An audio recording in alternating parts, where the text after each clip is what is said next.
اس کے علاوہ وَإِن يَرَوْا آیَةً، وا کا مطلب ہمیشہ اور ہوتا ہے، اور ان کا مطلب ہوتا ہے اگر، ٹھیک ہے، اگر اردو کی بات ہو رہی، اف، یرو، اور وہ دیکھ لیں، یہاں پر جو یا جب بھی کسی کلمہ کے شروع میں یا آتا ہے، ٹھیک ہے، تو یاد رکھیے گا کہ ایک تھرڈ پارٹی کی بات ہو رہی ہے،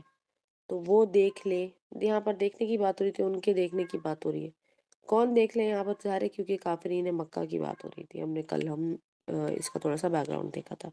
تو آیا، آیا میں اگر کسی خاص آیت، کسی خاص نشانی کی بات ہو رہی تو پھر لفظ تھوڑا سا بدل جاتا ہے، لیکن آیا یعنی کہ کوئی بھی نشانی. اور یہاں پر یا پر چھوٹا الف نہیں لگا ہوا، یا کے ساتھ الف نہیں لگا ہوا، تو پھر یہ پلورل نہیں ہے، یہ سنگولر ہے، ٹھیک ہے. تو تھوڑی تھوڑی یہ چیزیں ایکسٹرا ایکسپلین کرنے کی اس لیے ضرورت ہے تاکہ ہم کچھ الفاظ سے فیملیئر ہو جائے، اور پھر آگے بھی ہمیں سمجھ میں آتا جائے گا، ٹھیک ہے، کیونکہ جیسے جیسے ہم آگے جاتے جائیں گے تو اتنی ایکسپلینیشن کی ضرورت نہیں ہوگی، صرف نیو الفاظ کو ہم دیکھیں گے. پھر یعرضوا ویقولوا، یہاں پر بھی ہمیں وہ چیز ملتی ہے جو یا کے ساتھ ملتی ہے، ٹھیک ہے، یا. اور یعرضوا اعراض کرنا، اور ویقولوا وہ کہتے ہیں. اور یہ جو ہے نا پریزنٹ میں ہے، جیسے یراو ہے، یہ بھی پریزنٹ میں ہے کہ دیکھ لیں، دیکھ رہے ہیں، یا یوز ٹو ہے. یعرضوا اعراض کرنا، منہ موڑ دینا، ویقولوا وہ کہتے ہیں. سحر مستمر، اور مستمر کا مطلب ہوتا ہے کنٹینیوڈ جادو. یہاں پر کیونکہ جادو کی بات ہو رہی تھی تو مستمر کا مطلب ہوتا ہے کنٹینیویشن میں، ٹھیک ہے. استعمار ایک لفظ ہوتا ہے اردو میں، اور یہ اس سے ملتا جلتا ہے. تو مستمر کا مطلب ہے جاری شدہ، ہم لکھتے ہیں نا ٹو بی کنٹینیوڈ، تو یہ وہی لفظ ہے. اور یہ پچھلے جادو کی بات ہو رہی تھی کہ جو ہم جادو کہتے تھے نا کہ یہ جادو کرتا ہے، دیکھو یہ وہی والا جادو ہے، اس کی نیکسٹ فارم ہے، یہ آگے سے آگے بڑھتا جا رہا ہے. وَكَذَّبُوا وَاتَّبَعُوا، اور پھر کذبوا انہوں نے جھٹلایا، ٹھیک ہے. کذبوا میں انہوں نے جھٹلایا اس لیے کہیں گے ہم کیونکہ یہاں پر یا کے بغیر استعمال ہو رہا ہے، ٹھیک ہے. پھر واتبعوا، یہ آپ کو سمجھ میں آئے گا، تھوڑا سا اس کو ایز از لے لیں. واتبعوا، اور اتباع کی بات ہو رہی ہے، اتباع کا مطلب ہوتا ہے پیروی کرنا یا فالو کرنا، ٹھیک ہے، لیکن اوبیڈینس میں بھی آتا ہے. سمجھنے کی حد تک اوبیڈینس ہوگا، لیکن اوبیڈینس کے لیے تھوڑا سا لفظ دوسرا استعمال ہوتا ہے، لیکن ہم اردو میں اکثر کہتے ہیں تابع، تابع ہو گیا. اہواءہم، اہوا ہم نے دیکھا تھا انل ہوا، جب ہم نے دیکھا تھا ون نجمی اذا ہوا، یہ بھی ہم نے دیکھا تھا، یہ وہی لفظ ہے ہوا. اور میں نے آپ کو بتایا تھا کہ ون نجمی اذا ہوا میں ہوا کا مطلب تھا اس کے ڈوبنے کی جگہ،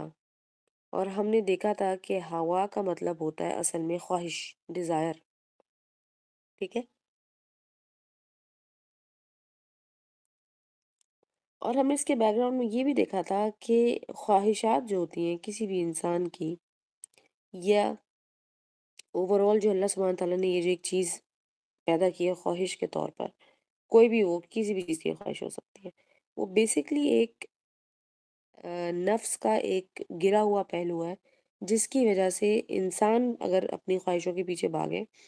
چاہے وہ کیسی بھی خواہش ہو، تو اس کو بہت سی چیزوں پہ کمپرومائز کرنا پڑتا ہے، بہت سی چیزوں میں جھکنا پڑتا ہے، اور اس کو اپنے لیول سے نیچے جانا پڑتا ہے، کیونکہ جو خواہشیں ہوتی ہیں اس میں سے زیادہ تر یہی امکان ہوتا ہے کہ وہ خواہشوں کا تعلق اس کے نفس سے ہی ہوتا ہے. لہٰذا حقیقی مطلب ہوا کا ہوتا ہے خواہش، ڈیزائر.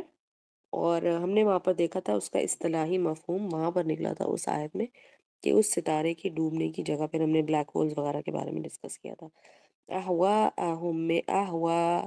اور ہم کا مطلب ہے ان کی خواہشیں، ٹھیک ہے، یہ پروناؤن لگا ہوا ہے. وَكُلُّ أَمْرٍ مُسْتَقِرٌ، اور کلو کا مطلب ہوتا ہے کل اردو میں جو ہمارے یہاں ہوتا ہے، اور امر کا مطلب ہوتا ہے کوئی کام یا حکم. بعض وقت امر کا مطلب ہوتا ہے کوئی میٹر، اور اکثر جو ہے وہ حکم میں بھی استعمال ہوتا ہے، ٹھیک ہے؟ یہ دونوں چیزیں ہمیشہ آپ نے دونوں مطلب ساتھ ہی لکھنا ہے۔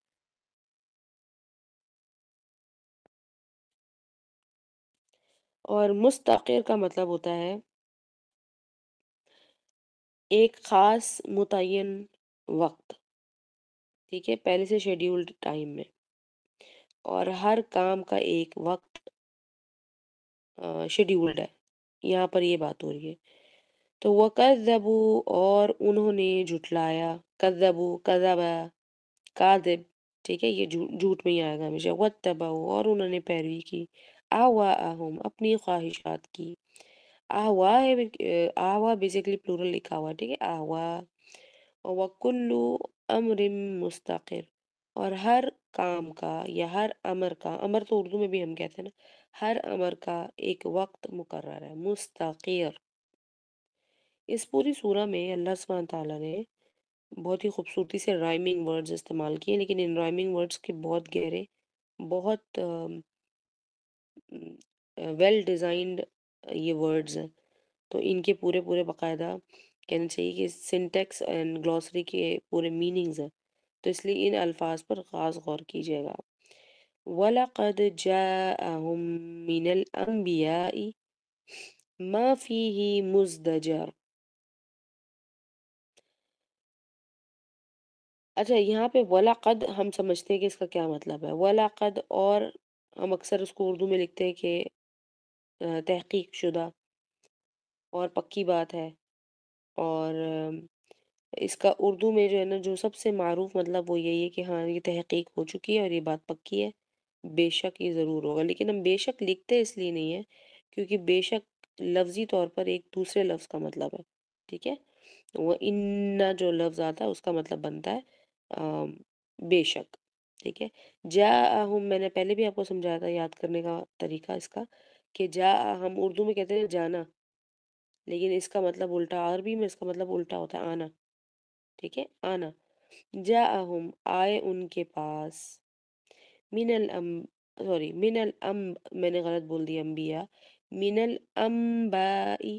اور سورۃ النبا سے میں نے آپ کو بتایا تھا کہ نون با اور الف جو ہوتا ہے، نبا، نبا، خبر، کوئی نیوز، چھوٹی سی انفارمیشن، ما فیہ، اور یہاں پر جو ہے پلورل کی بات ہو رہی ہے، من الانباء، کئی خبریں آئی ہیں، تو ما فیہ، جن میں، یا جو، جن کے اندر، مزدجر ہے، کافی زیادہ نصیحتیں یا وارننگز ہیں۔ اب مزدجر جو ہوتا ہے نا، وہ بیسیکلی نصیحت سے زیادہ وارننگ کے، جو تھریٹننگ ٹون میں جو بات کی جائے، تھریٹننگ نصیحت کو ہم مزدجر میں لے کر آتے ہیں، ٹھیک ہے، تو مزدجر میں یاد رکھیے گا کس کا مطلب ہے، ایسی وارننگز جس میں فائنل ورڈکٹ ہو کہ اگر تم نے اب کی دفعہ یہ نہیں کیا تو اب تمہارے ساتھ یہ ہو جائے گا۔ پھر حکمت بالغۃ فما تغنی النذر، اور حکمت ہے بالغہ، بالغہ کس کو کہتے ہیں، ہم اردو میں کہتے ہیں نا بالغ ہو گئے بچہ، بڑا بالغ بچی ہے، بالغ لڑکا ہے، اور پھر ہمارے پر بہت سے احکام شریعہ ہیں جو کہ بالغ ہونے پر ہم پر نافذ ہوتے ہیں، تو بالغ کا مطلب ہے ایک خاص میچورٹی کو پہنچنا، ٹھیک ہے، ایک خاص لیول کو پہنچنا۔ اچھا، اب اس میں کیا ہوتا ہے، یاد رکھیے گا، میڈیکلی بھی جب ہم کہتے ہیں نا کہ یہ بچہ بالغ ہے یعنی کہ اڈلٹ ہے، تو میڈیکلی بھی اس کا مطلب یہ ہوتا ہے کہ اڈلٹ ہونے کا مطلب ہے کہ اس کے اب جو باڈی ایکسٹرنل اور انٹرنل، اس کے وہی باڈی پارٹس اور فنکشنز ہیں جو کسی بھی 20 یا 30 یا 40 ایئر اولڈ کے ہوتے ہیں، ٹھیک ہے، یاد رکھیے گا۔ تو ہم میڈیکلی اس کو کیا سمجھتے ہیں کہ یہ ایک کمپلیٹ ہیومن انیٹمی کے ساتھ ہے، انٹرنل آؤٹ ورڈز، دونوں دونوں طور پہ۔ تو اسی طرح سے اردو میں بھی اس کا یہی مطلب ہوتا ہے کہ یہ بچہ اب مکمل ہو چکا ہے، مکمل طور پہ ایک آدمی ایک عورت کی شکل لے لی ہے اس نے۔ اسی طرح سے بالغہ، عربی میں بھی اس کا مطلب ہوتا ہے ایک کامل، ایک خاص میچورٹی کو پہنچ جانا۔ فما تغنی النذر، اچھا جی، اب آپ کو پتہ ہے کہ رسول اللہ صلی اللہ علیہ وسلم نے جب اپنے آپ کو انٹروڈیوس کیا تو انہوں نے کہا کہ میں تمہیں بشیر اور نذیر ہوں تمہارے لیے، بشیر یعنی کہ خوشخبری سنانے والا، اور نذیر یعنی کہ ڈرانے والا، ٹھیک ہے، وارننگ دینے والا۔ تو ان نذر کا مطلب ہوتا ہے ڈرانے والی باتیں یا پھر دھمکیاں، ٹھیک ہے؟ اور یہ اس دھمکی کا مطلب جو میں آپ کے لیے لفظ کو استعمال کری تو اس دھمکی کا مطلب ہرگز یہ نہیں ہوتا جو ہمارے اردو میں ہوتا ہے کہ دھمکی کا مطلب ہے کہ صرف بولنا منہ سے اور ہونا نہیں، اس کا حقیقت سے تعلق نہیں ہوتا کوئی، یا کسی کی اگر کوئی شخص کہہ رہا ہے کہ میں یہ کروں گا تو وہ ضروری نہیں ہوتا کہ وہ کر دے گا، لیکن اس کے اندر ڈرانا ہوتا ہے۔ اور نظر میں باللہ من الشیطان الرجیم، النذر کے اندر جو ہے وہ ڈرانا دھمکانا دونوں آتا ہے، ٹھیک ہے، اینڈ دے آر میننگ فل ڈراوے ہوتے ہیں یہ۔ حکمت بالغۃ فما تغنی النذر، اور تغنی کا مطلب ہے یہاں پر کہ اس کا کوئی فروٹ نہیں نکلے گا، اس کا کوئی کام نہیں آئے گا۔ تو یہاں پر بات ہو رہی ہے کہ حکمت ہے اس بات کی، کہ پوری پکی حکمت ہے اس بات میں کہ فما تغنی النذر، کہ ڈراوے یا دھمکانے سے کوئی کام نہیں آئے گا تمہارے۔ اچھا جی، فتول عنہم، یہاں پر ہم تھوڑے سے الفاظ کے معنی دیکھتے ہیں پھر اس کو پورے طور پر دیکھیں۔ فتول عنہم، اور فا کا مطلب ہوتا ہے تو، ٹھیک ہے، سو، یہ ہم پہلے بھی کر چکے ہیں، ہم نے جو گلوسری اپنی لکھی تھی اس کے اندر یہ لکھوایا تھا میں نے آپ کو۔ فتولا، تو منہ پھیر لیجئے، یہاں پر بتایا جا رہا ہے رسول اللہ صلی اللہ علیہ وسلم کو، عنہم، ان سے، ان کا مطلب ہوتا ہے سے، فرام، اور ہم آپ کو پتہ ہے کہ پروناؤن ہے، پلورل کا پروناؤن ہے۔ یوم یدعو الداعی الی شیء نکر، یوم ڈے کے بارے میں بات ہو رہی ہے، ڈے، یدعو، دعا کا جو لفظ ہوتا ہے نا، دعا مانگنا، تو دعا یہ ادھر سے ہی نکلا ہے، ٹھیک ہے، دعا، یدعو، داعی، داعی ہم کہتے ہیں ایک بندہ ہے کہ یہ داعی ہے۔ داعی کا کیا مطلب ہوتا ہے؟ دعوت دینے والا، ٹھیک ہے نا اردو میں، تو دعوت کیا ہوتی ہے؟ بلانا، ٹھیک ہے، تو یدعو بلائے گا یا پکارے گا، اور دعا میں ہم کیا کرتے ہیں؟ پکارتے ہیں اللہ سبحانہ تعالیٰ کو، ٹھیک ہے۔ بلانے کا مطلب اردو میں بیسکلی کیا ہوتا ہے کہ کسی کو ایسے پکارنا کہ وہ آپ کی طرف آ جائے فزیکلی، لیکن پکارنے کا مطلب ہوتا ہے کہ کسی کو آپ نے آواز لگائی ہے تو ضروری نہیں ہے کہ وہ آپ کی طرف آئے، لیکن آپ کی طرف وہ متوجہ ہو جائے گا۔ لہٰذا جب ہم اللہ سبحانہ تعالیٰ سے دعا کرتے ہیں تو پھر کیا ہوتا ہے کہ اللہ سبحانہ تعالیٰ کی توجہ حاصل کرنے کے لیے ہم دعا کرتے ہیں۔ اب اس کا مطلب یہ ہرگز نہیں کہ اللہ سبحانہ تعالیٰ فزیکلی آئیں گے یا نہیں آئیں گے، ٹھیک ہے، جیسے اللہ سبحانہ تعالیٰ کی شان کو سوٹ کرتا ہے اور جیسے اللہ سبحانہ تعالیٰ کی رضا ہوتی ہے ویسے اللہ سبحانہ تعالیٰ اس پر رسپونڈ کرتے ہیں۔ تو یدعو، وہ پکارے گا، الداعی، پکارنے والا، داعی ابھی آپ کو میں نے بولا دعا کرنے والا یا پکارنے والا، اور دعا کا مطلب وہ دعا نہیں ہے جو ابھی آپ کو میں نے بتایا، وہ جو ہاتھ اٹھا کے ہم دعا کرتے ہیں، دعا کا مطلب ہے پکارنا، بس اس کو آپ نے یہی مطلب یاد رکھنا ہے۔ پھر الی شیء نکر، اور منکر کا ہم نے لفظ کل والی ایک کلاس میں دیکھا تھا، منکر ویسے بھی ہم لفظ جانتے ہیں، منکر کہتے ہیں انکار کرنے والے کو، ٹھیک ہے، انکار کا جو لفظ ہوتا ہے نا، انکار، ریفیوز کرنا، اوکے۔ اور نکر جو ہے ان چیزوں کو کہتے ہیں جس کے بارے میں آپ کو کراہیت ہو رہی ہے، آپ نہیں کرنا چاہ رہے وہ، یا آپ کو منع کیا ہوا ہے کسی نے، آپ نے خود سے منع ہوئے ہوئے، شریعت میں منع ہے، آپ کے ماں باپ نے منع کیا، آپ کے شوہر نے منع کیا ہے، ٹھیک ہے، اس طرح سے چیزیں، کوئی بھی معاملہ آپ خود آپ اس اصول پر کمپرومائز نہیں کرنا چاہتے، فار ایگزامپل، تو وہ چیز آپ کے لیے کیا بن جائے گی؟ شیء نکر بن جائے گی، آپ کے لیے وہ چیز کراہیت کی چیز بن جائے گی، یعنی کہ کراہیت اردو والی کراہیت نہیں ہے یہ، کراہیت کا مطلب ہمیشہ گھن آنا نہیں ہوتا، کراہیت کا مطلب ہے کہ یو اوائڈ اٹ، آپ چاہتے ہیں کہ اسے اوائڈ کریں، نہ کریں، یا ناگوار شیء۔ اچھا، الا شیء نکر، الا کا مطلب ہم نے لکھا تھا ٹورڈز، اس کی طرف، تو پکارنے والا پکار رہا ہے ایک ڈسگسٹڈ چیز کی طرف جس سے آپ ڈسگسٹ ہو رہے ہیں، ٹھیک ہے، ناگوار یا کراہیت آ رہی ہے آپ کو۔ خش عن ابصارهم، اور خش عن، خاشعین، خشوع، یہ الفاظ آپ کو پتہ ہے، ہم اس سے فیملیئر ہے، نماز نبوی کی روح سے بھی اور ویسے بھی، کہ خاشعین کون ہوتے ہیں؟ خاشعین ہوتے ہیں عاجزی انکساری والے لوگ۔ تو خش عن ابصارہم یہ آگے بھی آئے گا، اور پچھلی صورتوں میں بھی ہم نے تدبر جب کیا تھا تو ہم نے یہ لفظ دیکھا تھا کہ جھکی ہوئی برانچز آف دا ٹریز، یا جھکی ہوئی فروٹفل ٹریز کے بارے میں جب اللہ سبحانہ تعالیٰ ایک آیت میں ذکر کر رہے تھے تو وہاں پر بھی خشعان ہی لکھا ہوا تھا، جھکی ہوئی، ٹھیک ہے، ہیوی ہونے کی وجہ سے جھک جانا، خشعان۔ اسی لیے ہم خشوع کو کہتے ہیں، خشوع کا مطلب وہ ہوتا ہے اللہ سبحانہ تعالیٰ کی پریزنس کا احساس کرتے ہوئے اپنے آپ کو عاجزی کے ساتھ اللہ کے آگے پیش کرنا اور پوری توجہ اللہ کی طرف کرنا، ٹھیک ہے، تو وہ اس کا اصطلاحی مفہوم ہے۔ تو خشعان جھکی ہوئی،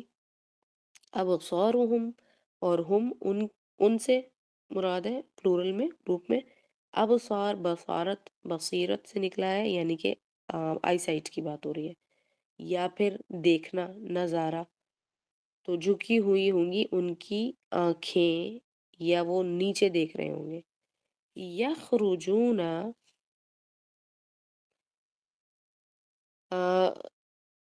اخراج یا پھر خراجا سے نکلا ہے یہ، ٹھیک ہے، اور یہ پلورل کی بات ہو رہی ہے، پھر یا بھی لگا ہوا ہے تو وہاں پر ایسا پلورل ہے جو کہ سامنے نہیں ہے، تھرڈ پارٹی کی بات ہو رہی ہے۔ تو یخرجون کا مطلب آپ موسٹ ایکوریٹلی نکال سکتے ہیں کہ وہ نکلیں گے۔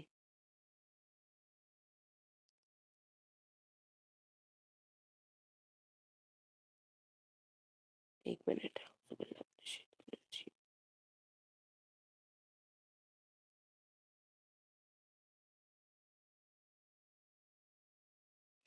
اچھا جی، تو وہ نکلیں گے من الاجداثی کأنہم جراد منتشر۔ اچھا، منتشر کو ہم سمجھتے ہیں نا اچھے سے، منتشر ہوا ہوا، انتشار پھیلا ہوا ہے، اردو میں ہم کہتے ہیں، دیکھیں اردو کی لینگویج ہمارے لیے کتنی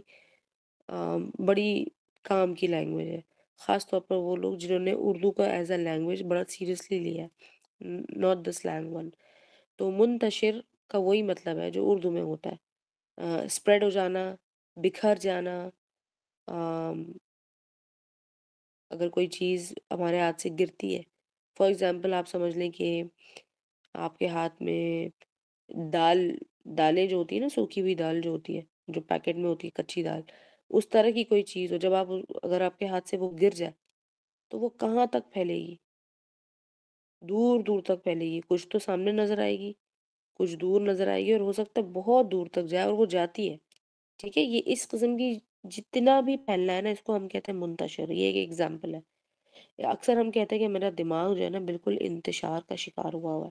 یا پھر میں منتشر ہوئی ہوئی مینٹلی، تو اس کا مطلب ہے کہ میں بہت زیادہ ڈسٹریکٹڈ ہوں، میرے دماغ میں بہت ساری چیزیں چل رہی ہیں، ٹھیک ہے، دور دور تک، دور دور کی چیزیں چل رہی ہیں۔ تو یہ لفظ ہمارے لیے ایک فیملر ہے۔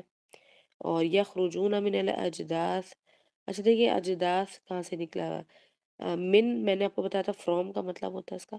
اور اجداث یہاں پر کسی پلورل کی بات ہو رہی ہے۔ اجداث کا موسٹ ایکوریٹ جو مطلب نکلے گا وہ نکلے گا سیمیٹری،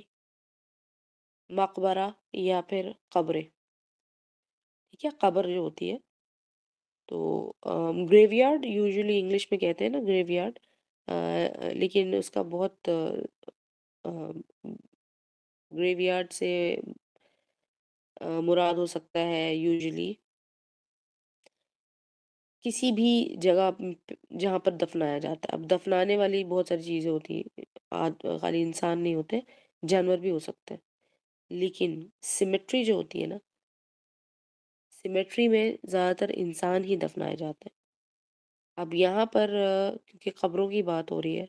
تو یہ موسٹ ایکوریٹلی اس کا مطلب سیمیٹری نکلے گا، ایسی جگہ جہاں پر انسانوں کی قبریں ہوتی ہیں، ٹھیک ہے، لیکن اس کو ہم دیکھیں گے کہ اس کا مزید مطلب کیا ہے ابھی جب ہم اس کی ڈیٹیل دیکھیں۔ من الاجداث کأنہم، اچھا یہاں پر جو انہم ہے نا، اس کو علیحدہ کر دیں گے، اور کاف زبر کا کو علیحدہ کر دیں گے۔ ہم نے کاف زبر کا مطلب بھی دیکھا تھا جب ہم نے سنگل لیٹر ورڈز کی گلوسری لکھی تھی، تو سنگل لیٹر ورڈ میں لام زبر لا، لام زیر لی، با زبر بی، سوری با زیر بی، با زبر با، اور کاف زبر کا بھی ہم نے لکھا تھا، تو اور واو زبر وا بھی لکھا تھا۔ کاف زبر کا مطلب ہوتا ہے، جیسے کہ ہم نے کچھ دن پہلے ایک دعا کی تھی شیشے میں دیکھنے کی، ٹھیک ہے؟ تو اس میں اس کے اندر بھی کاف زبر کا آ رہا تھا، تو کاف زبر کا مطلب ہوتا ہے اس کے جیسا، لائک ہم کہتے ہیں لائک، اردو میں اکثر ہم کہتے ہیں گویا، تو کأنہم جیسے کہ وہ، یا گویا کہ وہ، جراد منتشر۔ اچھا جی، جراد کہتے ہیں ایک انسیکٹ ہوتا ہے لوکسٹ، ہم اس کو کہتے ہیں لوکسٹ، یعنی کہ اکثر آپ نے دیکھا ہوگا کراپ سرکل ایک چیز ہوتی ہے، کہ یہ جو کھیت وغیرہ ہوتے ہیں وہاں پر اکثر ہی کچھ سرکل میں پورے کے پورے کھیت کھا کے چلے جاتے ہیں، یہ چھوٹے چھوٹے سے بگز ٹائپ کے ہوتے ہیں، ڈریگن فلائی یا اس طرح کی فیملی کے ہوتے ہیں، انسیکٹس ہیں اصل میں بڑے سائز کے، نارمل انسیکٹ سے بڑے سائز کے ہوتے ہیں، ہم اس کو انگلش میں لوکسٹ کہتے ہیں، ٹھیک ہے؟ اور یہ اس کی بات ہو رہی ہے، جراد اسی کو کہتے ہیں، اردو میں پروبیبلی اس کو آم، شاید ٹڈا کہتے ہیں، ٹڈا، آئی ڈونٹ نو اگر آپ لوگوں کو اس لفظ سے فیملیئر ہے یعنی، کراچی میں تو یہی کہتے تھے، ٹھیک ہے؟ جب ہم لوگ کراچی میں ہوتے تھے تو یہ لفظ وہاں وہاں کے اردو اسپیکنگ لوگوں کے لیے تو یہی لفظ ہے، ٹھیک ہے؟ تو لوکسٹ، LOCUST، لوکسٹ یہ ایک انسیکٹ ہے، تو یہ جب کیا ہوتا ہے کہ یہ کھا کے چلے جاتے ہیں اور وہاں پر بہت سے مرے ہوئے بھی ہوتے ہیں، اور یہ پتہ نہیں آپ سمجھ لیں کہ ملینز اینڈ ملینز کی تعداد میں آتے ہیں، یہ ہمیشہ جو ہے وہ گروپ میں ہی ٹریول کر رہے ہوتے ہیں، تو یہ جب اٹھیں گے وہاں سے قبروں میں سے تو پھر یہ اس طرح پھیل جائیں گے جیسے کہ اللہ سبحانہ تعالیٰ نے اس کی پھر یہ مثال دی ہے لوکسٹ کی، مہطعین إلى الداعي يقول الكافرون هذا يوم عسر۔ اچھا جی، مہطعین، یہاں پہ آپ دیکھیں کہ مہطعین کا مطلب ہوگا جسے ہڑبڑا کر بھاگتے ہیں نا، جیسے آپ نے کوئی خطرہ دیکھا، آپ نے دیکھا کہ اوہ، جیسے کہ اگر آپ لوگ کبھی بیچ پر گئے ہیں اور بچے اکثر کھیل رہے ہوتے ہیں تو انہوں نے گیم کیا بنایا ہوتا ہے کہ جیسی ایک بڑی ویو آئے گی تو اس کو دیکھیں گے اور بھاگتے ہوئے جائیں گے، پھر اس کو کیچ کرنے کی کوشش کرتے ہیں، یا وہ چاہ رہے ہوتے ہیں کہ وہ ویو ہمیں ٹچ نہ کرے، وہ گیم کھیل رہے ہوتے ہیں نا، ہم بھی چھوٹے تھے اس طرح کا گیم کھیلتے تھے، تو وہ جو اس کو دیکھ کر، خطرے کو دیکھ کر بھاگنے والا جو آپ نے بنایا ہوتا ہے نا ایک اپنا مائنڈ سیٹ، اس کو یہاں پر اللہ سبحانہ تعالیٰ نے یہ لفظ استعمال کیے مہطعین، وہ دوڑتے ہوں گے یا دوڑ لگانے والے ہوں گے، الی الداعی، اپنے پکارنے والے کی طرف، داعی کا لفظ ابھی پچھلی آیت میں آیا، الا، اور الا کا مطلب ہے ٹورڈز، اپنے پکارنے والے کی طرف، یقولو، اچھا الی الداعی جو ہے، اپنے پکارنے کا جو لفظ میں نے استعمال کیا اپنے، یہ بریکٹ میں آپ لکھیں گے، اس کا جو ہے لفظی مطلب یہ نہیں ہے، الی الداعی پکارنے والے کی طرف، یقول الکافرون، یقول تو وہ کہیں گے، الکافرون کافر، کہ ہاذا یہ، ہاذا کا مطلب ہمیشہ یہی ہوتا ہے دس، یومن، یومن عسر، یومن دن ہے، عسر بہت مشکل یا سخت بھاری دن ہے، اچھا ان مع العسر یسرا، یہ لفظ یا یہ آیت ہم بہت پاپولرلی جانتے ہیں نا، تو یسر کہتے ہیں ایز کو اور عسر کہتے ہیں مشکل کو، سختی کو، ٹھیک ہے؟ سختی کو کہتے ہیں ہارڈ، سالڈ، اور ہیوینس، ہیوی اینڈ ہارڈ، تو یہ وہی لفظ ہے عسر، ان مع العسر یسرا، یعنی کہ بے شک سختی کے ساتھ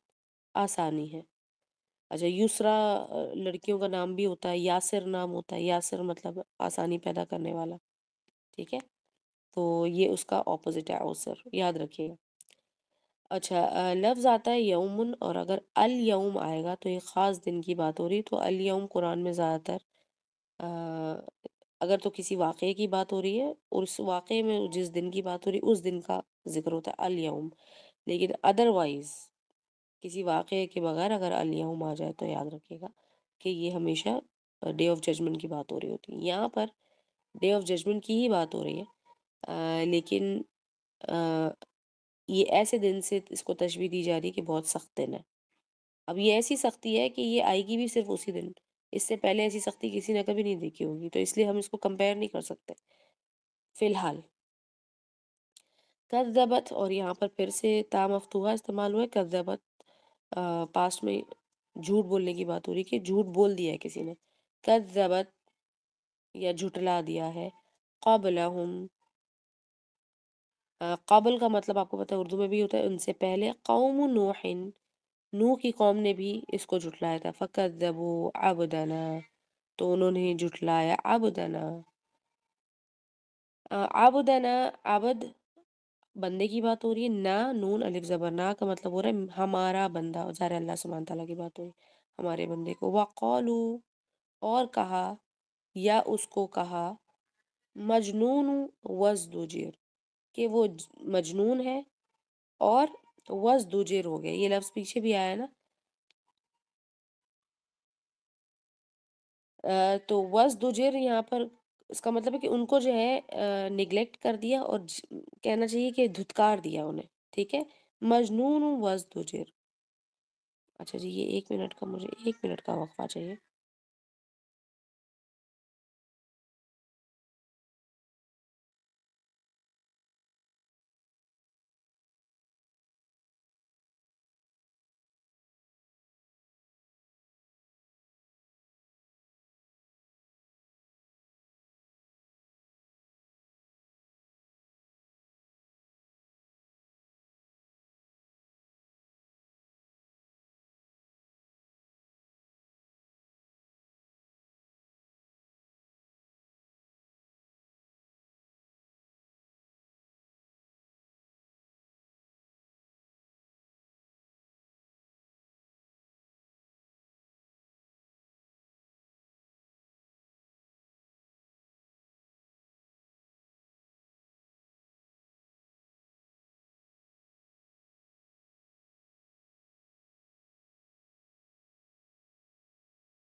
اعوذ باللہ من الشیطان الرجیم۔ اچھا جی، تو ہم نے یہ کچھ الفاظ لکھ لیے، اگر کسی کو پوچھنا ہے نا ابھی کسی لفظ کا مطلب تو وہ پوچھ لیں ابھی۔ اب میں آپ کو اس کو ایک دفعہ پڑھ کر سناؤں گی، جو الفاظ کے مطلب بتائیں اب میں آپ کو جملوں میں بتاؤں گی کہ ان آیات کا کیا ترجمہ بنتا ہے، ٹھیک ہے، یعنی کہ محاورتی جو ترجمہ ہوتا ہے۔ اچھا، اقتربت الساعة وانشق القمر، قیامت کی گھڑی قریب آ گئی اور چاند ٹکڑے ہو گیا یا پھٹ گیا، لیکن یاد رکھیے گا کہ یہ دو ٹکڑوں میں ہی پھٹا تھا، 2 ٹکڑے اس کے صرف ہوئے تھے، تو یہ ہمیں پتہ ہونا چاہیے کہ اگر یہ پھٹ گیا تو زیادہ ٹکڑوں میں نہیں ہوا، تو 2 ٹکڑے اگر آپ لکھتے ہیں اس کو بریکٹ میں تو یہ بہتر رہے گا۔ وَإِن يَرَوْا آيَةً يُعْرِضُوا وَيَقُولُوا سِحْرٌ مُسْتَمِرٌ، اور یہ کافر کوئی معجزہ دیکھ لیں تو اس سے منہ موڑ لیتے ہیں اور کہہ دیتے ہیں کہ یہ تو جادو ہے جو کہ ہمیشہ سے ہوتا چلا آ رہا ہے، مستمر، ٹھیک ہے، وَكَذَّبُوا وَاتَّبَعُوا، اور انہوں نے جھٹلا دیا اور اپنی خواہشات ہی کی پیروی کی، ٹھیک ہے، صرف اور صرف ان کی جو خواہشات تھی، اہواءہم، اس کی پیروی کی۔ وَكُلُّ أَمْرٍ مُسْتَمِرٌ، جبکہ ہر کام کا ایک وقت مقرر ہے، وَكُلُّ أَمْرٍ مُسْتَمِرٌ۔ اچھا، اب یہاں پر ویسے تو بن رہا ہے اور ہر کام کا ایک وقت مقرر ہے، اصل میں یہ اس کا ترجمہ ہے، لیکن اس ترجمے کا مطلب یہ بن رہا ہے کہ جبکہ ہر کام کا ایک وقت مقرر ہے۔ وَلَقَدْ جَاءَهُم مِّنَ الْأَنبَاءِ، ما فیہ مزدجر، اور ان لوگوں کو پہلی قوموں کی بھی خبریں مل چکی ہیں۔ اب خبریں ملنے کی جب بات ہو رہی تھی، یہ انبا نبا، ان کو انفارمیشن ملی ہے پہلے بھی، بے شک تحقیق ہو چکی ہے کہ ان تک پہنچی ہے پہلی قوموں کی بھی خبریں، فیہ مزدجر، جن میں کافی زیادہ دھمکیاں ہیں یا تنبیہات ہیں، ٹھیک ہے، ڈراوے ہیں ان کے لیے کافی زیادہ، ٹھیک ہے، یہ والی خبریں پہنچی تھی۔ تو آپ سمجھ گئے ہوں گے کون سی خبریں، یہ ہمارے لیے بھی بات ہو رہی ہے۔ کیوں ہمارے لیے بات ہو رہی ہے؟ کہ ہم نے جب ہم نے مفصلات صورتیں شروع کی، زاریات جب ہم نے پڑھی، تو سورہ زاریات میں ساری قوموں کے سارے نبیوں کا ذکر تھا، ساری قوموں کے جتنے بھی انہوں نے حرکتیں کی تھی ان کا ذکر تھا، اور پھر ان کے کن کن کاموں کی وجہ سے اللہ سبحانہ تعالیٰ نے ان کو کون کون سے عذاب دیے، ان سب کا ذکر اللہ سبحانہ تعالیٰ نے ایک ہی سورہ میں کر دیا، اور ڈیٹیل نہیں تھی، لیکن جو جو شروع میں ہوا اور جو آخر میں ہوا اللہ سبحانہ تعالیٰ نے لکھا ہوا تھا۔ تو یہ تو ہمارے لیے بھی اللہ سبحانہ تعالیٰ نے، ہمارے لیے بھی ہے وارننگ کہ تم تک پہلے والی قوموں کی پہنچ چکی ہیں خبریں، ضروری نہیں کہ ہمارے تک ڈیٹیل پہنچی نہیں پہنچی، لیکن ہمارے پاس پتہ چل گیا ہمیں کہ ان کے کس حرکت کی وجہ سے، ان کے کس منہ موڑ لینے کی وجہ سے ان کے اوپر اللہ کی طرف سے عذاب آیا، ٹھیک ہے۔ تو یہ ہمارے لیے بھی یہ آیا، پھر یہ کوئی ابھی کسی اور سے مخاطب نہیں ہو رہے، یہ آیت ہمارے لیے بھی پکی پکی بات ہے، اس میں کوئی شک کی بات نہیں، یاد رکھیے گا۔ تو مزدجر کا مطلب ہے کہ وارننگز والی، حکمت بالغۃ فما تغنی النذر، اور اس میں بہت سی حکمت کی باتیں بھی تھیں اور بہت سی حجت تمام بھی کی گئی تھی، ٹھیک ہے، بالغہ یعنی کہ کمپلیٹ یا ایک میچورڈ وزڈم کے ساتھ، ٹھیک ہے، میچورڈ وزڈم کے ساتھ، لیکن فتول عنہم، سوری، تغنی النذر کا مطلب ہے کہ ان کے کسی کام، یہ ڈراوے ان کے کام نہیں آ رہے۔ اچھا، اب یاد رکھیے گا کہ جب کوئی شخص، ایک آپ کو اور اصول بتاتی ہوں، یہ نیچر کا اصول بھی ہے، جب آپ کو لگے نا، جیسے کہ چھوٹا بچہ ہے ہمارا، جب ہم اپنے بچے کو کوئی چیز بار بار بار بار کہہ رہے ہوتے ہیں اور آپ کو پتہ ہوتا ہے کہ یہ کر نہیں رہا، کہہ رہا ہے میں کر دوں گا لیکن کر نہیں رہا، آپ اسے ڈرا رہی ہوتی ہیں کہ اگر تم نے نہیں کیا تو میں تمہاری یا تو پٹائی کر دوں گی، یا تو تمہیں فلاں چیز نہیں دوں گی، یا تمہیں اگر ہم کہیں جا رہے تمہیں لے کر نہیں جائیں گے ہم، وہ بچہ نہیں ڈر رہا ہوتا، اور آپ کو پتہ ہوتا ہے کہ اگر آپ نے 4 5ویں دفعہ آپ نے کہا تو اب تو اس کی پٹائی ہے ہی ہے، یا جو بھی ہے، جو بھی ایکسٹریم سٹیپ آپ لوگ لیتے ہیں اپنے بچے کے لیے، ڈانٹنا ہے یا اس سے کوئی چیز اس کی اس دن کے لیے اس کو روک دینا ہے، تو وہ ہوگا ہی ہوگا۔ اسی طرح سے نیچر کا اصول یہ ہے کہ جب کوئی شخص، کوئی قوم کسی نصیحت کو نہیں پکڑ رہی ہوتی تو اس کا ڈوم تو آتا ہی آتا ہے، یہ نیچر کا اصول ہے، اور دیکھیں یہ ہمیں کہاں سے ملتا ہے، یہ ہمیں قرآن سے ملا ہے ابھی ابھی،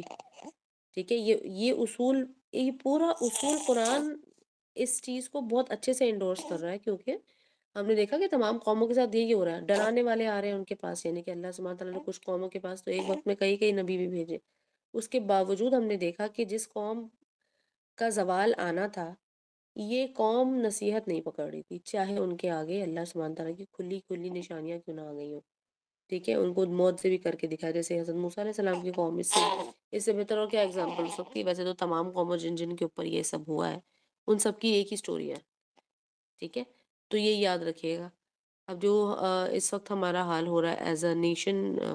پاکستانی نیشن، تو وہ یہی بات ہے کہ یہ جو ہے نصیحت پکڑتے نہیں ہیں، اور جب نصیحت نہیں پکڑتے، وہی چیزیں ریپیٹ کرتے رہتے ہیں، تو پھر رزلٹ چینج نہیں ہوتے ہیں، لیکن آخر میں کیا ہوگا؟ خدا نخواستہ اگر نصیحت پکڑنا بالکل ہی چھوڑ دی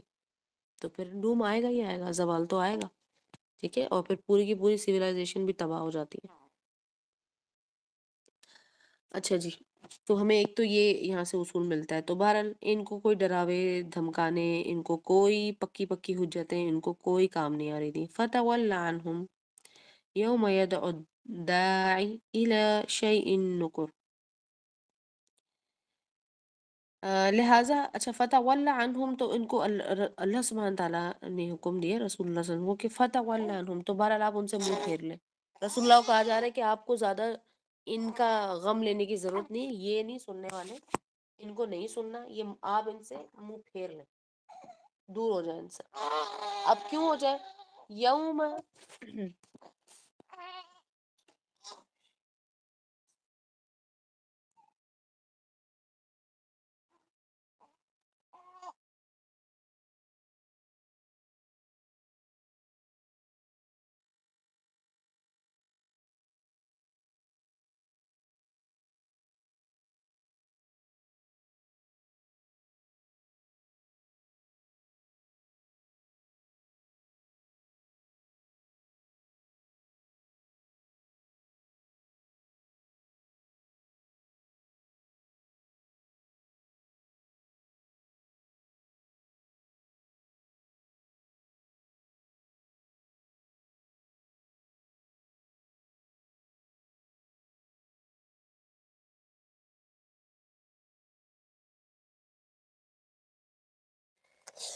اچھا جی، اعوذ باللہ من الشیطان الرجیم۔ اچھا، تو یہاں پر اللہ سبحانہ تعالیٰ نے جب رسول اللہ کو کہا کہ آپ ان سے منہ منہ پھیر لیجئے، اس لیے منہ پھیر لیں کیونکہ ان کے اوپر کوئی اثر نہیں ہو رہا ہے کسی بھی ڈراوے کا، دھمکانے کا۔ تو فتول عنہم، بہرحال آپ ان سے منہ پھیرے۔ یوم یدعو الداعی الی شیء نکر، کہ جب ایک دن ان کو پکارنے والا پکارے گا ایک ناگوار چیز کی طرف، اور وہ کیا چیز ہے ابھی دیکھیے گا آگے۔ خش عن ابصارہم، تو ان کی نظریں جھکی ہوئی ہوں گی، اور یخرجون من الاجداث، اپنی قبروں سے یہ نکلیں گے، کأنہم جراد منتشر، لوکسٹ کی طرح، وہ جو ٹڈے ہوتے ہیں، ٹڈیوں کی طرح بکھرے ہوئے یہ نکلیں گے۔ اب کون پکار رہا ہے؟ یعنی کہ یہ نفخ فی الصور ہوگا نا، یعنی کہ جس وقت سور پھونکا جائے گا، آپ کو پتہ ہے کہ قیامت برپا ہو جائے گی، پھر دوسری دفعہ سور پھونکا جائے گا، یہ ہم نے پچھلی سورہ میں پڑھا تھا۔ اور جب دوسری دفعہ سور پھونکا جائے گا تو پھر کیا ہوگا کہ جو قبروں کے اندر بھی جو لوگ تھے وہ بھی باہر نکل آئیں گے اور حشر لگ جائے گا۔ ٹھیک، یہ اس کی بات ہو رہی ہے۔ اور جیسے کہ یہ بکھری ہوئی ٹڈیاں ہیں تو وہ پکارنے والی کی طرف دوڑے جا رہے ہوں گے، مہطعین الی الداعی، پکارنے والی کی طرف بھاگتے ہوئے جا رہے ہوں گے۔ یقول الکافرون ھذا یوم عسر، اور یہ کہیں گے یہ تو بہت ہی سخت دن ہے، یہ کیسا دن ہے، یہ تو بڑا سخت دن ہے۔ پھر ان کو یاد آئے گا۔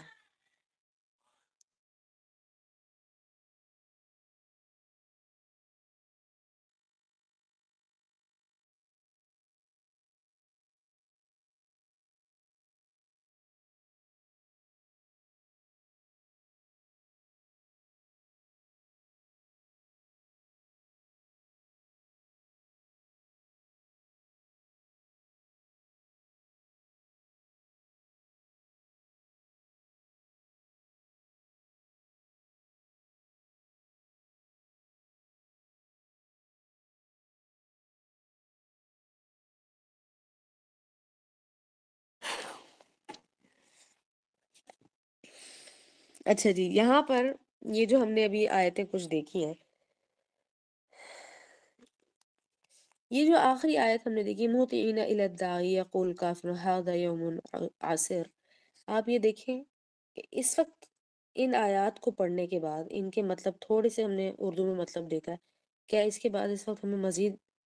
سمجھنے کی ضرورت ہے؟ کیونکہ ہم تو بالکل بگنر کی طرح پڑھ رہے ہیں نا۔ تو کیا آپ کو لگتا ہے کہ اس کے بعد مزید ابھی ڈیٹیل کی ضرورت ہے؟ آپ سوچیں کہ جس بندے کو آخری دن جب اٹھایا جا رہا ہے، اس کا لاسٹ ڈے یہ ہے کہ جب وہ اٹھا ہے، یعنی کہ کس چیز سے اٹھا ہے؟ وہ اپنی غفلت کی نیند سے جب اٹھا ہے، وہ قبر سے اٹھا ہے اس وقت۔ آپ نے یہ سوچنا ہے کہ جب یہ آخری دن یا آخری موقع بس یہی ہوگا، تو کیا اس سے بہتر نہیں ہے کہ اس سے پہلے کے جو مواقع ہمیں اللہ کی طرف سے مل رہے ہیں، انسان اس سے نصیحت پکڑے اور اس اپرچونٹی کو غنیمت جانتے ہوئے اس کا بہترین جو بھی اس کو یوٹیلائز کر سکتا ہے وہ کرے۔ اب اللہ سبحانہ تعالیٰ معاف کرے ہمیں بھی، کیونکہ ہم بھی کچھ ایسے اعمال کرتے ہیں جس کی وجہ سے یہ اپرچونٹیز جو ہمیں دن بھر میں یا اور زندگی کے ہر دن میں مل رہی ہوتی ہیں، ہم اس کو لوز کرتے جاتے ہیں یا ہم اس کو پراپر طریقے سے یوٹیلائز نہیں کرتے۔ تو بیسیکلی ہم کیا ہے؟ ہم نا شکرے لوگ ہیں، نا قدرے لوگ ہیں۔ تو اللہ سبحانہ تعالیٰ نے کہا نا کہ بے شک میں نے انسان کو تو پیدا ہی ایسے کیا کہ وہ نا شکرا ہے۔ وہ نا شکرے کا مطلب، وہ تو ہماری اردو میں ہے اس کا مطلب نا شکرا، بیسیکلی نا قدر ہے ہم لوگ، ہم قدر نہیں کرتے۔ ہمارے لیے اس کے اندر یہ نصیحت ہے ان آیات میں کہ اس سے پہلے کہ یہ جتنا کچھ بھی ہمارے پاس علم ہے، ہمارے پاس نصیحتیں ہیں، ہمارے نبی کی تعلیمات ہیں،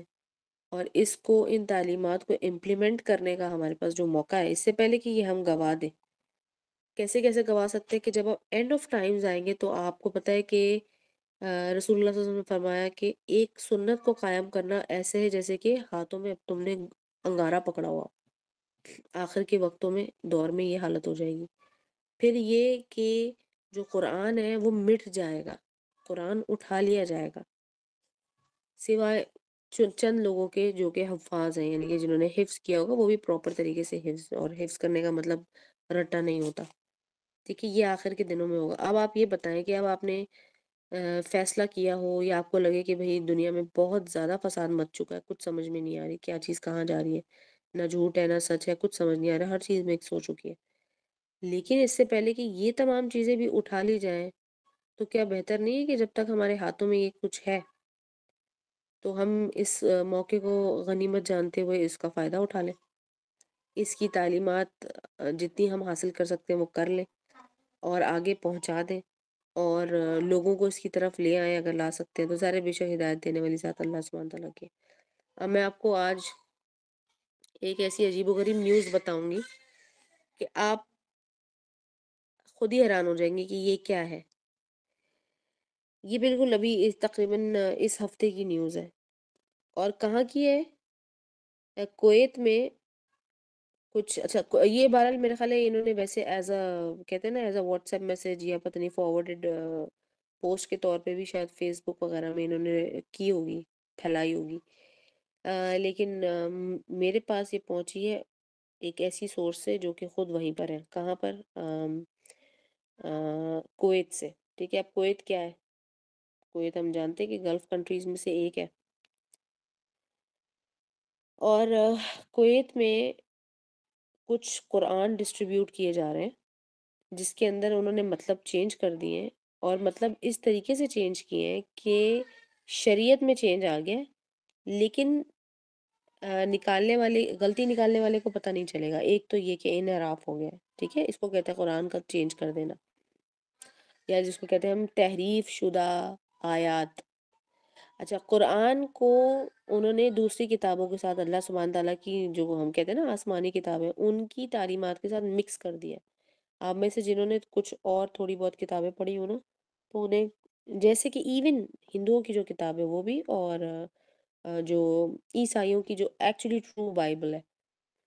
جو بھی اب تک کی موسٹ ٹرو بائبل ابھی تک جو ہوگی جو تھوڑی بہت انٹیکٹ تعلیمات کے ساتھ ہے، اگر آپ وہ پڑھیں گے اور اگر آپ اس کو صرف اردو میں پڑھتے ہیں، انگلش میں پڑھتے ہیں، تو آپ کو لگے گا کہ شاید آپ قرآن کا کچھ ہی پڑھ رہے ہیں، کیونکہ وہ تقریباً اسی طرح کی باتیں ہوتی ہیں. کیونکہ ظاہر ہے رائٹسنس کی بات ہے، اصلاحی معاملات ہیں، انسان کو درست راستے پر لانے کے معاملات ہیں، اور کیونکہ وہ میسج آف گاڈ ہے تو پھر ظاہر ہے غلط تو نہیں ہوگا، نیگیٹو تو نہیں ہوگا. خدا نہ خواستہ آپ وہ بک آف سیٹن تو نہیں پڑھ رہے. تو انہوں نے کیا کیا، بڑا کیئرفلی انہوں نے اس کو مکس کر دیا، اور وہ کاپی انہوں نے چھاپنے کے ساتھ ساتھ آگے سے ڈسٹریبیوٹ بھی کرنی شروع کر دی. اور مزے کی بات یہ ہے کہ گورنمنٹ اس کو بیک کر رہی ہے باقاعدہ. اس کا نام کیا ہے؟ تو اس کا نام میں آپ کو دیکھ کر بتاتی ہوں. اس کا نام ہے دا ٹرائنگل آف مونوتھیزم.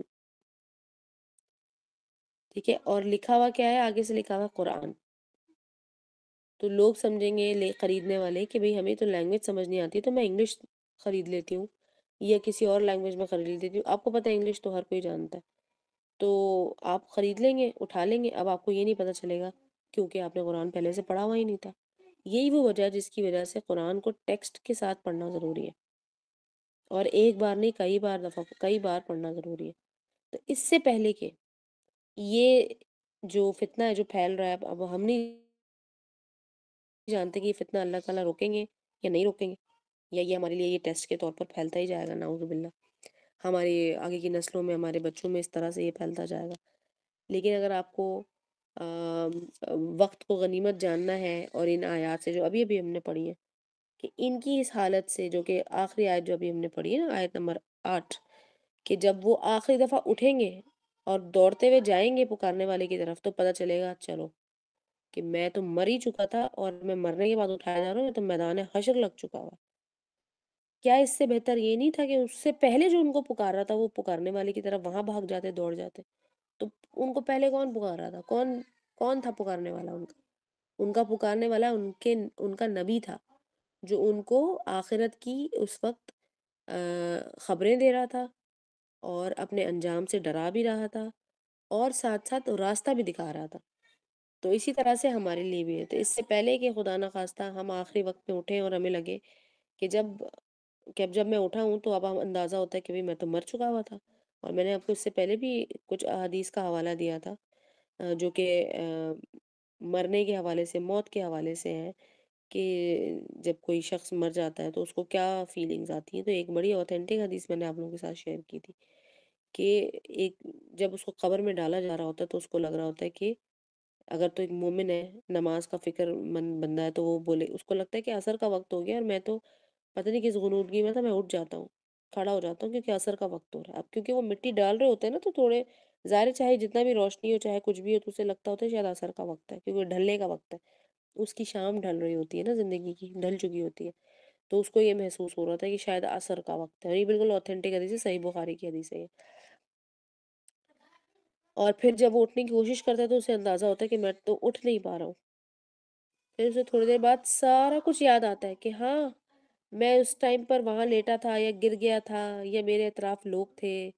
یا مجھے غسل دیا جا رہا تھا، پھر اس کا پورا جو ہے نا وہ فلیش بیک ہوتا ہے، پھر اسے یاد آتا ہے،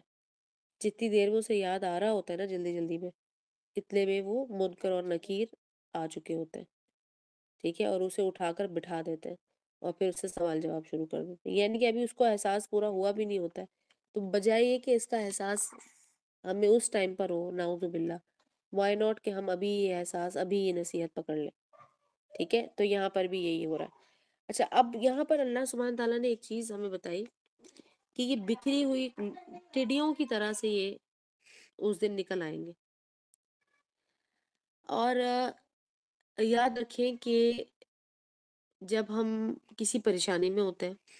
جب ہم کسی ذہنی انتشار میں ہوتے ہیں، یہاں پر بھی یہ لفظ استعمال کیا گیا نا منتشر، تو جب ذہنی انتشار میں ہوتے ہیں تو آپ کو پتہ ہے نا ہمیں پتہ نہیں چل رہا ہوتا میں کہاں بیٹھی ہوں، میرا دوپٹہ کہاں ہے، میرا عبایا کدھر ہے، میں نے ٹانگیں کہاں رکھی ہوئی ہیں، اور میں لیٹی ہوئی ہوں یا بیٹھی ہوئی ہوں یا سامنے کون بیٹھا ہے، میں کیا بول رہی ہوں، ذہنی طور پہ آپ کی نظریں کہیں اور ہوتی ہیں، آپ سوچ کچھ اور رہے ہوتے ہیں، آپ کو کھانے کا ہوش نہیں ہوتا، سونے کا ہوش نہیں ہوتا، وقت کا پتہ نہیں چلتا، یہ بکھر جاتے ہیں نا آپ، بالکل اسی طرح سے یہ بکھر جائیں گے، کیونکہ یہ اس وقت پریشانی میں ہوں گے، لیکن یہ کافرین کی بات ہو رہی ہے، ٹھیک ہے، کیوں؟ کیونکہ مہطعین الی الداعی یقول الکافرون، یہ کافروں کے لیے بڑا سخت دن ہوگا، اور یہ دن ہے تو بہت سخت، ٹھیک ہے، رسول اللہ صلی اللہ علیہ وسلم نے اس کی سختی کے بارے میں جس طرح سے بیان کیا، اس بیان سے صاف پتہ چلتا ہے کہ یہ سختی صرف کافروں کے لیے نہیں ہے، یہ تمام لوگوں کے لیے ہے، ٹھیک ہے، مجموعی طور پر ہے ہی وہ سخت دن، لیکن بہرحال اس کے کچھ طریقہ کار ہیں، کچھ اعمال ایسے ہیں جو کہ اس سختی کو کم کر دیں گے۔ پھر یہ کہ جو کافرین اور مشرکین جو لوگ ہوں گے جو بالکل ہی منکر تھے، ان کے لیے تو ظاہر ہے وہ خاص سختی کا دن ہے، ان کے اوپر تو بہت ہی زیادہ سخت ہوگا کیونکہ ان کے پاس تو اور کسی چیز کا انتظام نہیں ہوگا۔ مومنوں کے لیے اللہ سبحانہ تعالیٰ نے ایک طریقہ رکھا کہ اس دن میدان حشر میں اللہ سبحانہ تعالیٰ پکاریں گے، کچھ اناؤنسمنٹس ہوں گی، ان میں سے ایک اناؤنسمنٹ جو میں آپ کو بتانا چاہ رہی ہوں اس وقت، چھوٹی سی بات ہے کہ ایک اناؤنسمنٹ ہوگی کہ وہ کہاں ہے وہ لوگ جو دنیا میں میری خاطر ایک دوسرے سے محبت رکھتے تھے اور میری خاطر ایک دوسرے سے بغض رکھتے تھے، تو وہ یہاں میرے عرش کے سائے کے نیچے آ جائیں۔ اب حساب کتاب ہو رہا ہے تو عرش کے سائے کے نیچے حساب کتاب ہو رہا ہے، ٹھیک ہے، چاہے وہ کتنا ہی لمبا حساب جو کچھ بھی وہ اللہ سبحانہ تعالیٰ کی پلاننگ کے تحت چلتا رہے گا، لیکن اس ٹائم پیریڈ میں جب کہ سورج بالکل لگ چکا ہوگا اور جو ہمارے کھوپڑیاں ہیں وہ ابل رہی ہوں گی گرمی سے، اور اندر جو اس کا برین ہے وہ باقاعدہ بوائل ہو رہا ہوگا، اس کی ایکسپلینیشن قرآن کے اندر بھی ہے، اس کی ایکسپلینیشن حدیث میں بھی، تو آپ سوچیں کہ اللہ سبحانہ تعالیٰ کے عرش کا سایہ اگر آپ کو مل گیا ٹھنڈا تو پھر اور کیا چاہیے، ٹھیک ہے، اور یہ اس چیز کی بھی شاید دلیل ہے کہ آگے جا کے آپ کا حساب کتاب بھی آسان ہوگا اور اللہ سبحانہ تعالیٰ آپ پر خاص رحم اپنا کریں گے، خاص رحمت اپنی نازل کریں گے۔ پھر اسی طرح سے رسول اللہ صلی اللہ علیہ وسلم کی حدیث، بڑی اوتھینٹک حدیث کے مطابق دنیا میں سورہ البقرہ اور سورہ آل عمران کی تلاوت کرنے والے لوگ، ان کے اوپر ٹھنڈے بادلوں کا سایہ آ جائے گا، ایک بادل سورہ البقرہ کا، ایک بادل سورہ آل عمران کا ہے، ٹھیک ہے، تو اب اس کا مطلب یہ نہیں کہ روزانہ ہی پوری پوری صورتیں دونوں کی دونوں پڑھنی ہے، ایسا نہیں ہے، مطلب مقصد یہ ہے کہ living by these سورہ اینڈ آلسو ارینجنگ، اور کہنا چاہیے کہ ریسیٹیشن کو بہتر سے بہتر کرنا، اس کو سمجھنے کی کوشش کرنا۔ میں نے آپ کو بتایا تھا کہ تلاوت کا مطلب کیا ہوتا ہے، اصل میں تلاوت کا مطلب یہ ہوتا ہے کہ اس کو اس کے الفاظ کے ساتھ بہترین طریقے سے خوبصورت آواز میں، اتنی کہ آپ کے کان میں آواز جائے، اور آواز جانے کے ساتھ ساتھ اس کا مطلب اور اس کے لیٹرز بھی واضح طور پر آپ کو سمجھ میں آئے۔ تلاوت کا مطلب بیسیکلی یہ ہوتا ہے، اور قرآن میں سورہ البقرہ میں اللہ سبحانہ وتعالیٰ فرماتے ہیں کہ قرآن کی تلاوت ویسی کرو جیسے کہ حق کا تلاوت ہی، جیسے کہ اس کی تلاوت کا حق ہے. ٹھیک ہے، لفظ تلاوت کا استعمال ہو. اور تلاوت کا مطلب ہم نے کیا کیا، ہم نے صرف اور صرف اس کو روک دیا. تلاوت کا مطلب سمجھتے ہیں کہ ہل ہل کے زور زور سے ہلنا، آگے پیچھے ٹو اینڈ فرو ایسے ہلنا ہے اور ہل ہل کے قرآن پڑھنا ہے. ٹھیک ہے، ایک خاص لے میں پڑھنا ہے لیکن تیزی سے پڑھنا ہے. اس کے وَلَقَدْ جَاءَهُم مِّنَ الْأَنبَاءِ مَا فِيهِ مُزْدَجَرٌ. اب کچھ بھی پڑھنے سننے والے کو نہیں سمجھ میں آ رہی، بلکہ آپ پڑھنے والا بھی جو ہے اگر بیچ میں سے ڈسٹریکٹ ہو گیا تو وہ بھی بھول جائے گا کون سی آیت پڑھا تھا میں. ٹھیک ہے، تو یہ تلاوت ہرگز نہیں ہے. پھر ایک دوسری چیز آتی ہے قرات. قرات ایک الگ چیز ہے، اور قرات کے 7 پیٹرنز ہوتے ہیں، 7 ڈائلیکٹس ہیں جو کہ رسول اللہ صلی اللہ علیہ وسلم کی طرف سے ہمیں ملتے ہیں. اس کے بارے میں انشاءاللہ ہم تجوید کی کلاس میں بات کریں گے. لیکن تلاوت کا مطلب یاد رکھیے گا کہ اس کو بتانے کا کام اس کلاس میں ہی تھا. اور یاد رکھیں اگر آپ بھول گئے تو آپ جب وہ روح نہیں پکڑیں گے اس کی، آپ وہ کام ہی نہیں کریں گے. جب آپ وہ کام نہیں کریں گے تو آپ کو وہ فائدہ حاصل نہیں ہوگا، جو کہ ابھی ابھی ہم نے سورہ آل عمران اور سورہ البقرہ کا ایک فائدہ جو ہم نے دیکھا جو آخرت کے دن میں ہوگا. ٹھیک ہے، پھر ٹھیک ہے انہوں نے لکھا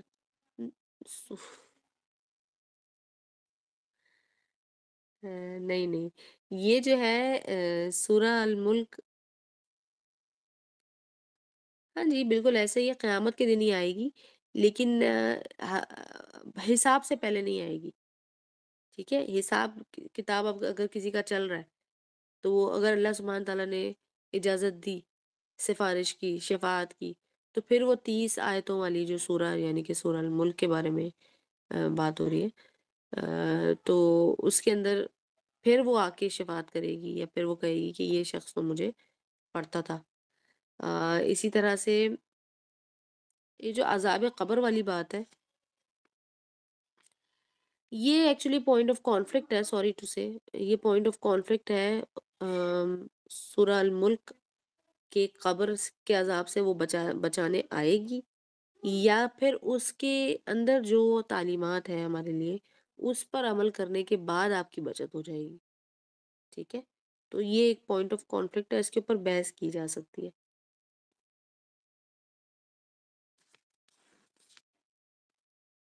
اچھا جی،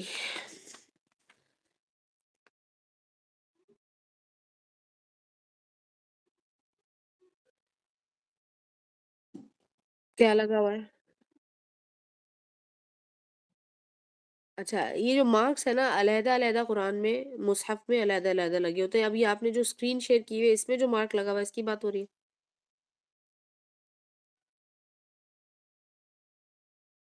اچھا، یہ جو مارک ہے یہ حزب کا مارک ہے. حزب ایک خاص حصہ ہوتا ہے قرآن کا، ڈسٹریبیوٹ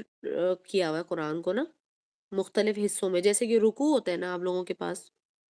آیت ہوتی ہیں، رکوع ہوتے ہیں، اور آپ نے شاید منزل بھی سنا ہو لفظ، اتنی کہ یہ والی منزل پہ ہے،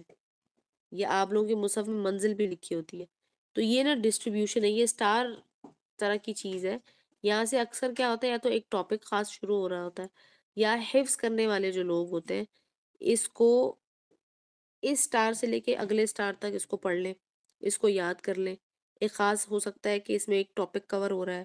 یا پھر ایک خاص پیٹرن کی آیتیں وہ کور ہو رہی ہیں. تو ہم لوگ جب حفظ کر رہے ہوتے ہیں نا اکثر، تو ہم اس کا خیال رکھتے ہیں، تو ہم اکثر اس طرح سے یاد رکھتے ہیں کہ فلاں والا سٹار جب ہمارے پاس آیا تھا. اب یہ جو آپ نے جہاں سے یہ لیا ہے جس مصحف سے، یہ عربی مصحف ہے بیسیکلی، یا کہنا چاہیے کہ عثمانی خط والی مصحف ہے. ٹھیک ہے، اس کے اندر یہ ہوتے ہیں، یہ سارے مصحف میں نہیں ہوتے. قرآن پاکستان کے جو ہوتے ہیں یہ تاج کمپنی والے، انڈیا میں بھی جو ہوتے ہیں ان میں یہ نہیں ہوتے، اور ان کی پیٹرن بھی اور چینج ہوتا ہے. تو اس کا تعلق ہمارے پڑھنے پڑھانے سے نہیں ہے. ہاں لیکن اس کا تعلق ایک تو اس کے مطلب سے ہے، دوسرا یہ کہ حفظ کرنے کے لیے اس کا بہت بڑا بڑا زبردست رول ہے. لیکن یہ جو ہوتے ہیں یہ رادر چھوٹے چھوٹے حصے ہوتے ہیں، بہت بڑے حصے نہیں ہوتے. اگر آپ منزل میں جائیں، اس کو حزب کہتے ہیں، حاذا اور با.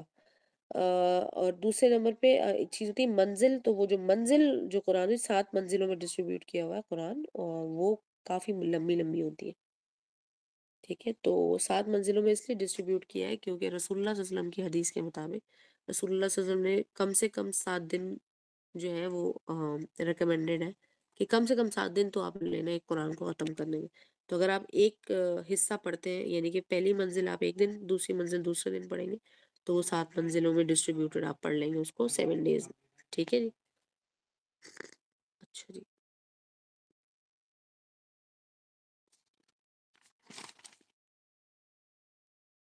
ہمیں 2 اور آیتیں رہتی ہیں. كذبت قبلهم قوم نوح فكذبوا عبدنا وقالوا مجنون وازدجر. اچھا بھئی ان سے پہلے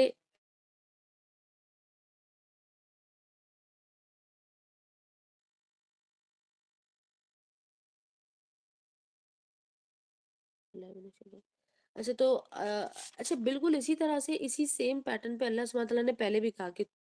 جب سورہ زاریات میں اللہ سبحانہ تعالیٰ ریفرنسز دیے جا رہے تھے مختلف قوموں کے، تو وہ یہی ہو رہا تھا کہ تم سے پہلے نوح کی قوم نے بھی کیا، اس سے پہلے موسیٰ کی قوم نے یہ کیا، اس کے بعد ابراہیم کی قوم نے اس طرح سے کیا اور ان کے ساتھ اس طریقے سے وہ پیش آئے. تو یہاں پر بھی اللہ سبحانہ تعالیٰ نے کیسے ریفرنس دیا ہے نا پیچھے کہ کوئی تم پہلے تو نہیں ہو کہ تم نے جھٹلا دیا، تم سے پہلے نوح کی قوم نے بھی جھٹلا دیا تھا،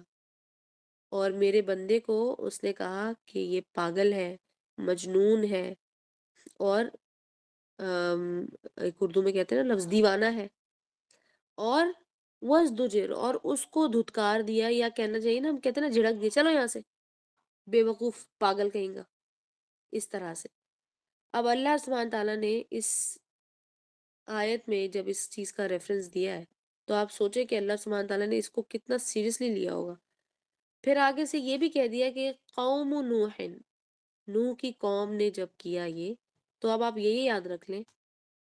کہ نوح کی قوم کے ساتھ پھر ہوا کیا تھا، یہ بھی یاد رکھیں. تو بیسکلی آپ کو پتہ ہے نا جب کوئی دھمکی دے رہا ہوتا ہے کیا کہہ رہا ہوتا ہے،